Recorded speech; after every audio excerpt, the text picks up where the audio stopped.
कोटड़ी में पुलिस एहलकार हाज़िरी ते आयल वापारी के खंबे विया।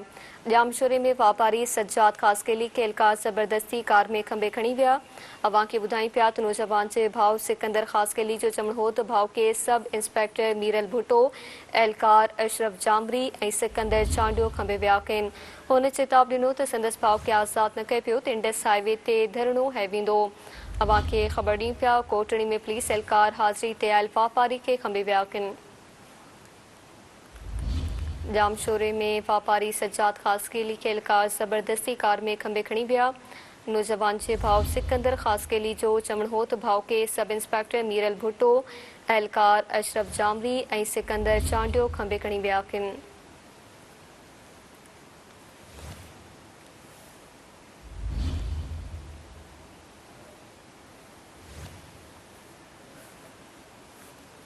हुन चेताव ॾिनो त संदसि भाउ खे आज़ादु न कयो पियो त इंडस हाईवे ते धरणो हणंदा। नायब वज़ीर आज़म इसाक डार अवां खे ॿुधाई पिया कोटड़ी में पुलिस एहलकार हाज़िरी ते आयल वापारी के खंबे विया आहिनि। जामशोरे में वापारी सज्जाद खासकेली के एहलकार ज़बरदस्ती कार में खंबे विया। नौजवान जे भाउ सिकंदर खासकेली जो चवणु हो त भाउ के सब इंस्पेक्टर मीरल भुट्टो, एहलकार अशरफ जामरी ऐं सिकंदर चांडियो खंबे विया आहिनि। कोटड़ी में पुलिस एहलकार हाज़िरी ते आयल वापारी के खंबे विया। जामशोरे में वापारी सज्जाद खासकेली के एहलकार ज़बरदस्ती कार में खंबे खणी विया। नौजवान जे भाउ सिकंदर खासकेली जो चवणु हो त भाउ के सब इंस्पेक्टर मीरल भुट्टो, एहलकार अशरफ जामरी ऐं सिकंदर चांडियो खंबे विया आहिनि। तफ़सील मालूम कंदासीं सिंध टीवी न्यूज़ जे रिपोर्टर इस्माइल बारी जो खान जी। इस्माइल आगा कजो।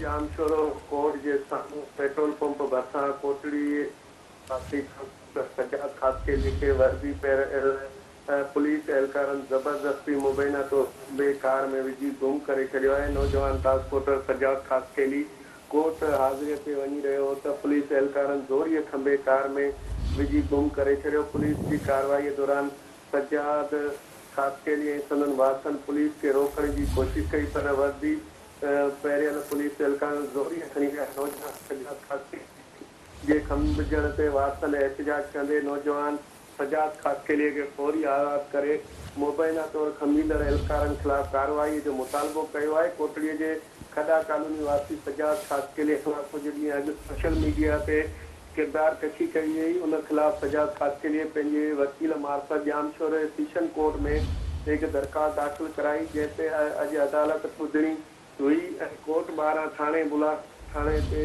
मुक़रर इंस्पेक्टर मीरल भुट्टो, बिहार पोस्ट जे नंढे सिकंदर चांडियो, एहलकार अशरफ अली ऐं ॿियनि एहलकारनि सज्जाद खासकेली खे गाॾीअ मां लाहे तशदुद करे ज़ोरीअ खंबे खणी वञी रहिया हुआ त अहिड़े इतला ते नौजवान सिकंदर जे भाउ मौलाना सिकंदर खासकेली जेको JUI जो अॻुवाण आहे उन ऐं पप्पू खासकेली खानबाद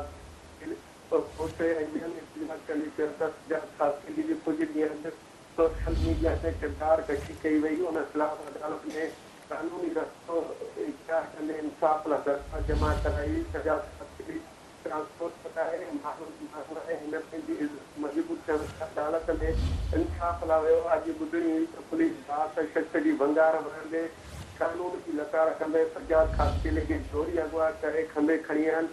असांखे ख़दशो आहे त उनखे कूड़नि खे ॾेखारे मुक़ाबिलो न ॼाणायो वञे। हिननि चयो त हिननि खिलाफ़ कार्रवाई कई वञे ऐं असां जेको सो हाई कोर्ट में वेंदासीं। हीअ नाजाइज़ी कई वई। पुलिस शहरनि जो तहफ़ुज़ करे पर हिते पुलिस शहरनि खे ज़ोरीअ खंबे खणी वञी रही आहे। हिननि चयो त सज्जाद खासकेलीअ जी ज़िंदगीअ खे ख़तरो आहे। IG सिंध ऐं SSP जामशोरो फौरी तौर नोटिस वरिती नौजवान खे आज़ादु करे। ॿिए पासे DSP कोटड़ी जो चवणु आहे शाहनवाज़ जोशी जो चवणु आहे त मूंखे न आहे ख़बर। बहरहाल मां हिन जी जांच कयां थो। जेकॾहिं जांच में पुलिस खयो आहे त उन खिलाफ़ कार्रवाई कई वेंदी ऐं जे नौजवान खे आज़ादु करायो वेंदो। जेकॾहिं नौजवान ते रुपोश या उन ते को ॿी का हूंदी त उन ते कार्रवाई कई वेंदी।